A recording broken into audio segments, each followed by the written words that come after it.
वजीर दफा राजनाथ सिंह ने आज दिल्ली कैंट में राष्ट्रीय कैडेट कोर के यौम जमहूरिया कैंप का दौरा किया। इस मौके पर वजीर दफा ने मुल्क भर से आए एनसीसी कैडेट्स को भारत का अक्स करार दिया। उन्होंने कहा कि एनसीसी कैडेट्स के अंदर जो तवानाई और जोश का जज्बा है, उससे साफ जाहिर होता है कि एक कौम के तौर पर हमारे मुल्क का मुस्तकबिल काफी रोशन है। वजीर दफा ने एनसीसी कैडेट्स को नए भारत के नए अभिमन्यु बताया।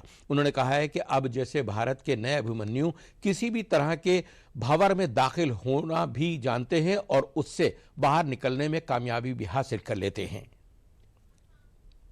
ये अंदर इतना टैलेंट दिया है, यह कोई छोटी बात नहीं है। मैं आप सबके द्वारा लाए गए इनोवेटिव सब सारे जो आपके कंसेप्ट से, आइडियाज से, उसको देख रहा था।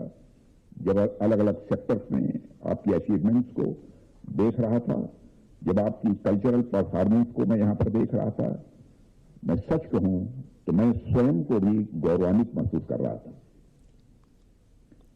तो आप लोग, जब भी मैं एनसीसी के अपने कैडेट से मिलता हूं तो उन कैडेट्स में मुझे सिर्फ कुछ एक व्यक्ति नहीं दिखाई देता, एक पर्सन नहीं दिखाई देता, बल्कि आप सभी के अंदर मुझे भारत का प्रतिबिंब दिखाई देता है। एनसीसी का कैडेट मैं रहा हूं, मैं भी रहा हूं, और मैं जानता हूं कि सभी एनसीसी में पार्टिसिपेट करने के लिए इच्छुक नहीं होते हैं। एक राष्ट्र के रूप में मैं पूरे विश्वास के साथ कह सकता हूं, आप सबको देखने के बाद, कि भारत का भविष्य उज्जवल है, यह मैं पूरे विश्वास के साथ कह सकता हूं। आप वजीर दफा राजनाथ सिंह ने कहा है कि एनसीसी कैडेट्स का कौम की तामीर में अहम ताउन है। उन्होंने कहा है कि ऑपरेशन सिंदूर के दौरान मुल्क भर में जो मॉक ड्रिल मुनक्किद की गई थी, एनसीसी कैडेट्स का उसमें बड़ा अहम रोल रहा। दूर के बाद मैं भुज में अपने सैनिकों के साथ मिलने गया था और मुझे अपने वीर जवानों के साथ साथ वहां की कुछ एनसीसी के कैडेट से भी मिलने का अवसर मिला था।